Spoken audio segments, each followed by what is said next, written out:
For 1,000 years, kings and queens of Europe had absolute power. But absolute power corrupts absolutely. Greed, revenge, sex, madness, witchcraft, murder. Every monarch had their royal secrets.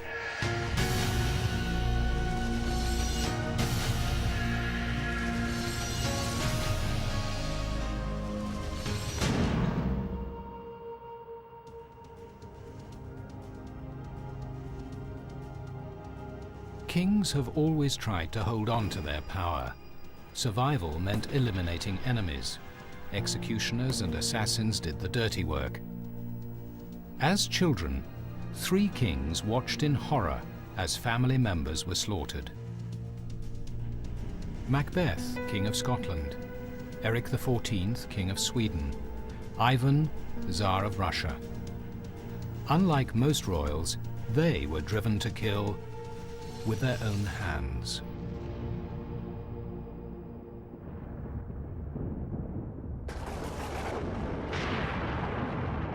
A savage storm over Moscow. The year is 1530. A ruler has been born under a bad sign. It was the first of many omens plaguing the monarch who would bring Russia 40 years of torture and death. The slaughter the man unleashed earned him an unforgettable name: Ivan the Terrible.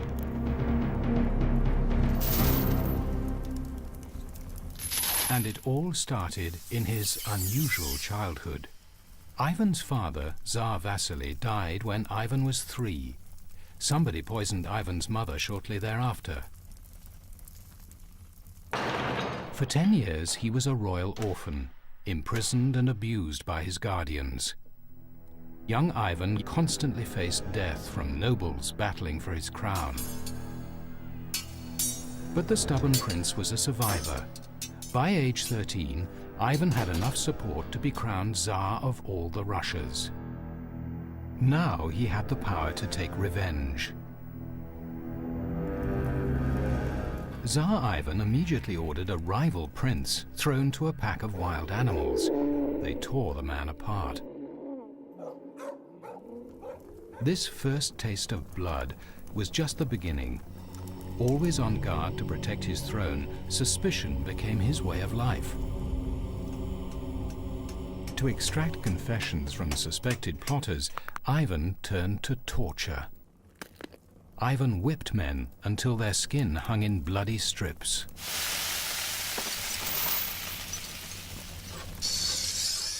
Red-hot pincers probed their wounds. But the worst was saved for last.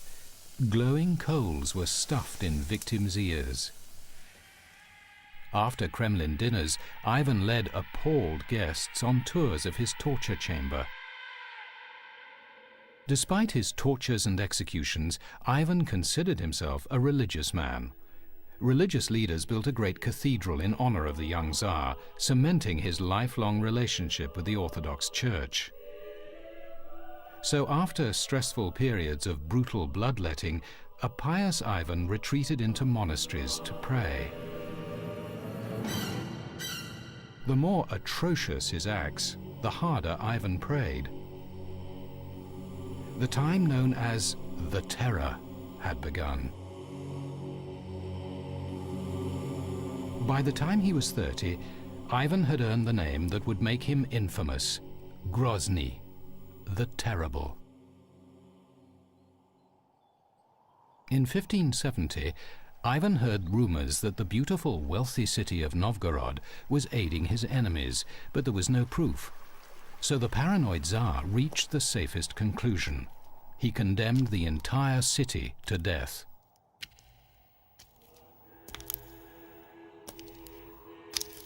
Ivan traveled to Novgorod to personally end the rumored treachery. His first stop was the cathedral, where the local archbishop had hidden the city's treasures behind church walls.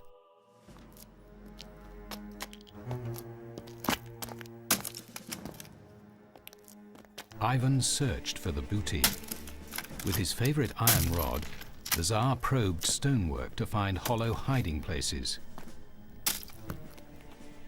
Ivan found the treasure and removed 300 wagon loads of gold and jewels.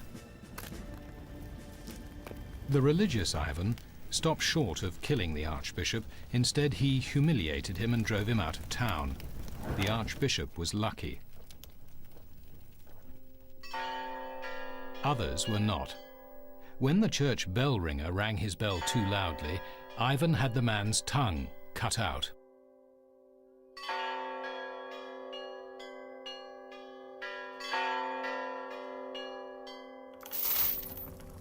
Ivan then invented some especially painful tortures, sliding needles under fingernails, ripping ribs from chests, hammering nails into bones. The carnage escalated. Ivan's men tied children to their mothers and threw them into the freezing Volkhov River.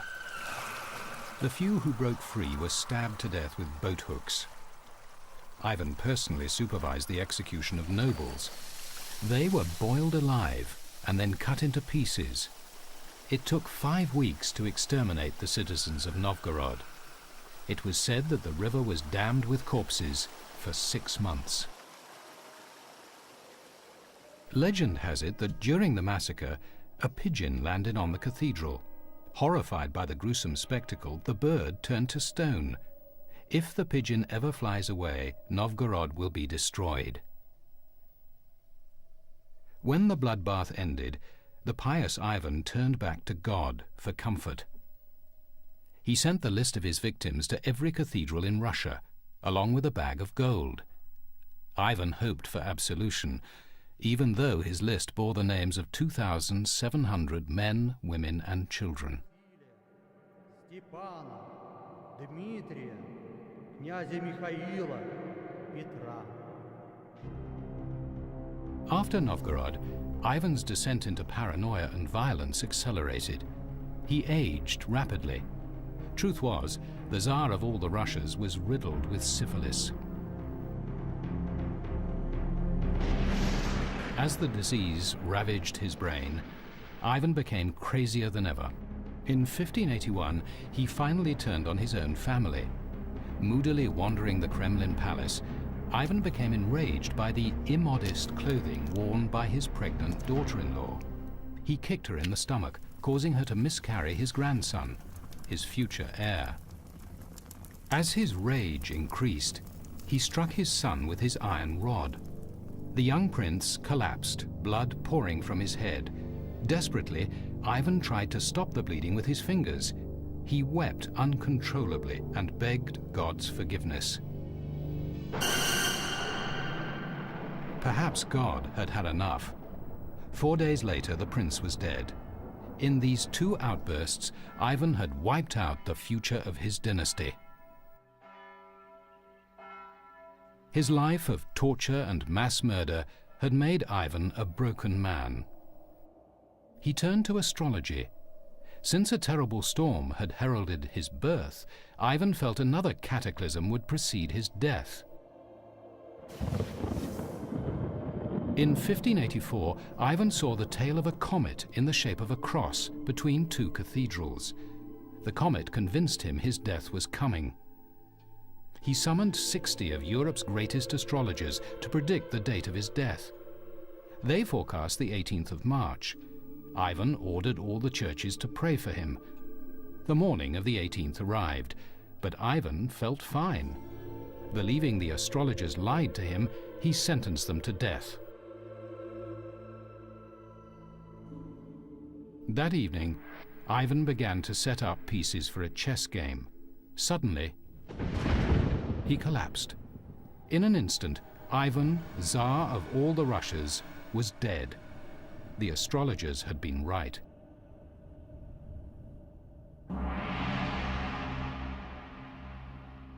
A monument to 1,000 years of Russian history stands in the city of Novgorod. It honors every Tsar of Russia except one: Ivan the Terrible, the maniac who killed more than 50,000 of his own countrymen. During bitter winters, the Volkhov River freezes over, but one stretch remains unfrozen. the exact spot where 2,700 people were murdered by Ivan the Terrible.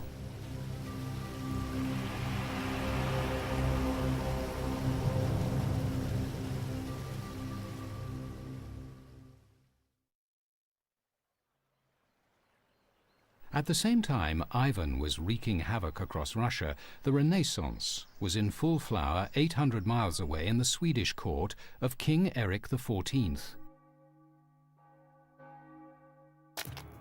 But beneath the placid exterior, a malignancy festered. The royal family was plagued with mental disorders. Erik grew up in a palace atmosphere of suspicion and distrust. His father, King Gustav, supposedly had killed Erik's mother with a hammer. Erik also faced a tense rivalry with younger brother John. Resentful he'd never be king, John lurked, a shadow over Erik's life. But John would never be king while Erik was alive.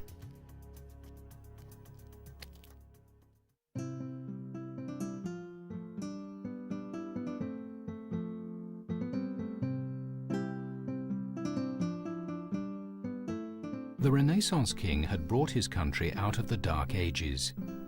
Erik had visions of Sweden as a great power. First, he had to marry and produce an heir. If his plan worked, he would be King Erik of England. His great scheme was destined to fail. He set his sights on Queen Elizabeth I. Elizabeth politely refused his proposal. The rejection triggered an obsession in Erik. He bombarded Elizabeth with letters and sent her his portrait.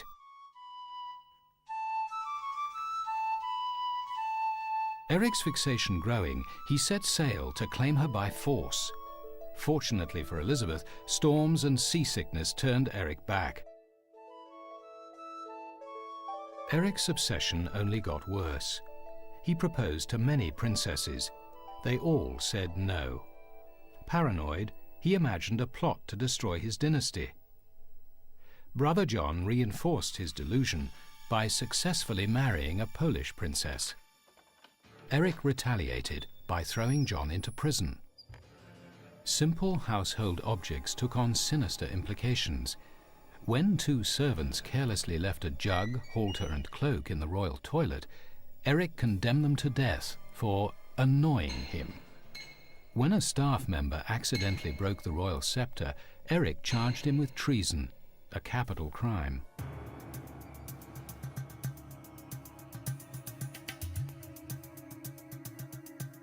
Howling voices haunted the king's head. Convinced they were demons planted by rivals, Erik consulted astrologers to uncover their plot. They told him he would lose his throne to a light-haired man, and fueled Erik's paranoia. Erik panicked and jailed 5 loyal nobles. He called Parliament into session to decide their fate. But many nobles, fearful of Erik's mental state, stayed away from the meeting. Erik saw this as treachery.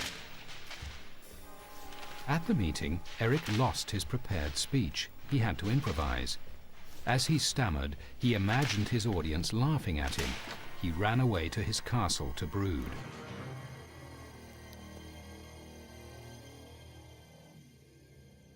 Several days later, the erratic Erik calmly emerged. He asked his prisoners for forgiveness.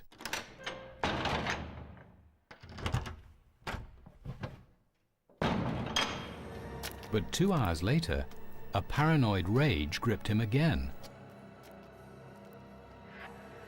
Fired by his inner demons, he stormed into a noble's cell. Screaming the man was a traitor, Erik stabbed him to death.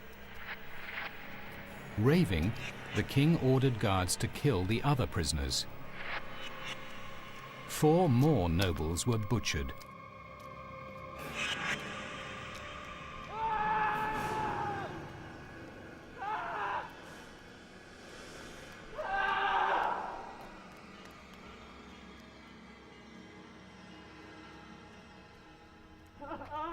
When his closest advisor ran after Erik to subdue him, Erik shouted, "Spear the rogue!" Unquestioning guards hacked the old man to death.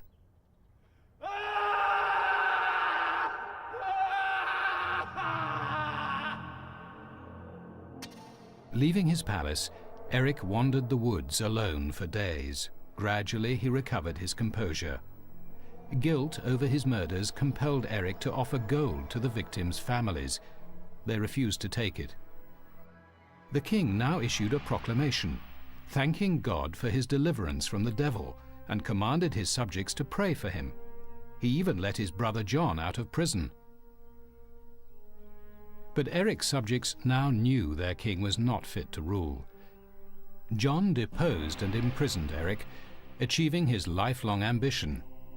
Erik's paranoid fears and the astrologer's prophecy had come true. His young, light-haired brother was now king. Erik languished in jail for 9 years. He plunged into a fantasy world, never to return. He kept the diary of a madman. July the 8th. I've had Christopher the cook's head cut off. August the 2nd. Last night they tormented me with wet sheets and bad bread. November the 4th. Secretly hid my gold under the bedchamber. Although Erik was insane, as rightful ruler he still posed a threat to the new King John. John pondered ways of removing Erik from the scene. He had him abused, humiliated, deprived of warm clothes. One of Erik's jailers seriously wounded him in a fight.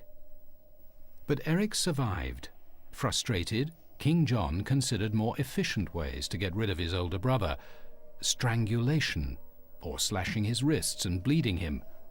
Finally, advisors provided a method that would leave no trace. On the evening of February the 26th, 1577, Erik was given a bowl of pea soup for dinner. It was to be his last meal. By the morning, he was dead. An official statement announced he died of natural causes. In the 1950s, analysis of Erik's remains revealed the truth. His younger brother had murdered him. Erik's pea soup had been laced with arsenic. Erik's first diary entry in the last year of his life had proved to be prophetic.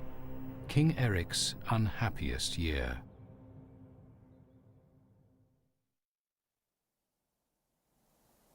Unlike the sophistication of Renaissance Sweden, life in 11th century Scotland was short, nasty, and brutish. These were the Dark Ages. Savagery ruled a bleak, chaotic land. Clan fought clan, and kings ruled by the sword. This brutal world was home of another troubled monarch, Macbeth.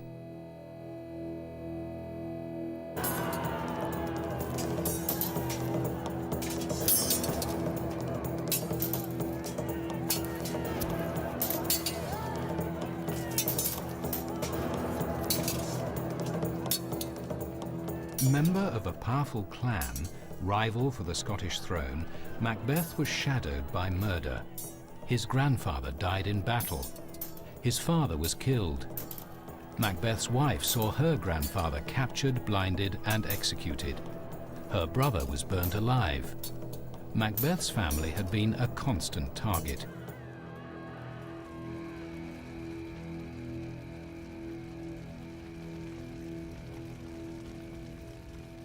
Macbeth blamed the bloody mayhem on the King of Scotland, Duncan I.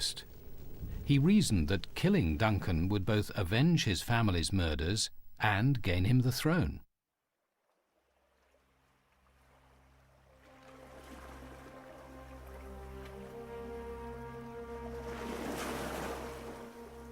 "500 years later, Shakespeare wrote his great play about Macbeth. He imagined Macbeth's life as a tale of ghosts and witches.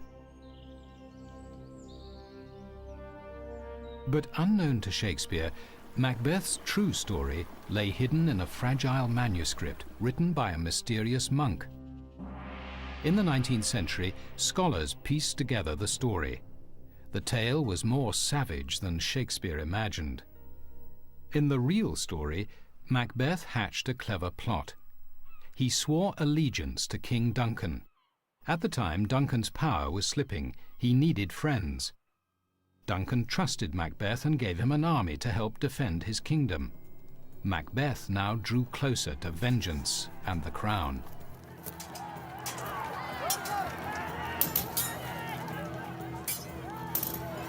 Macbeth's moment arrived on August the 14th, 1040. Surprising King Duncan, Macbeth turned on him in a bloody ambush. In the heat of the attack, Macbeth pitilessly cut Duncan down. The mortally wounded king lay on the battlefield, left to die.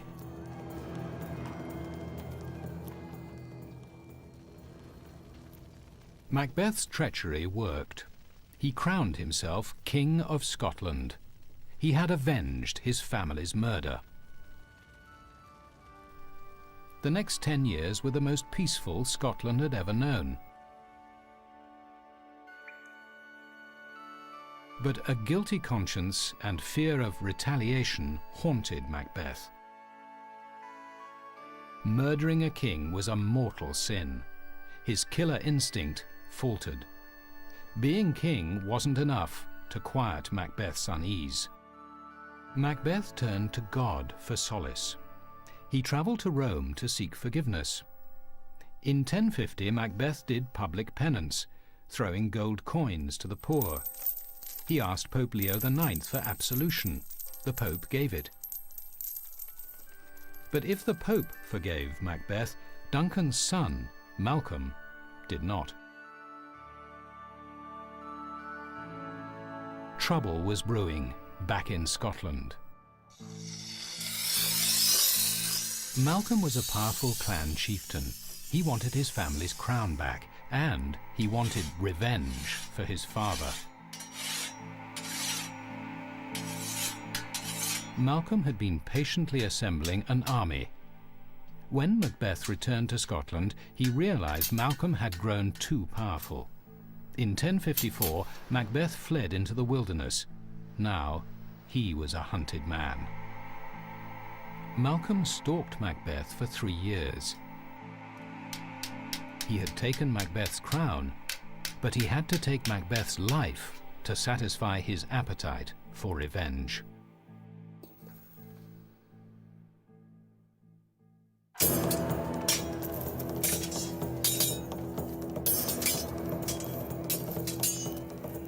Finally, at the village of Lumfannon, deep in the Highlands, Malcolm caught up with his quarry. Now it was Macbeth's turn to fall to the blade of a man who would be king.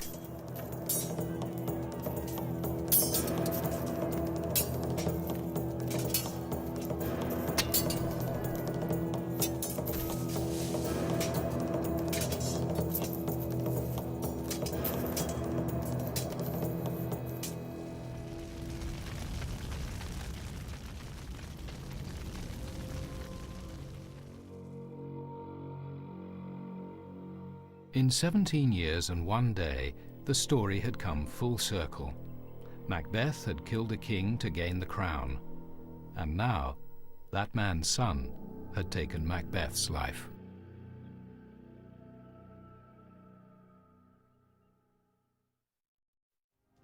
Macbeth, King of Scotland, Eric XIV, King of Sweden, Ivan the Terrible, Tsar of all the Russias, 3 murdering royals who took life with their own hands.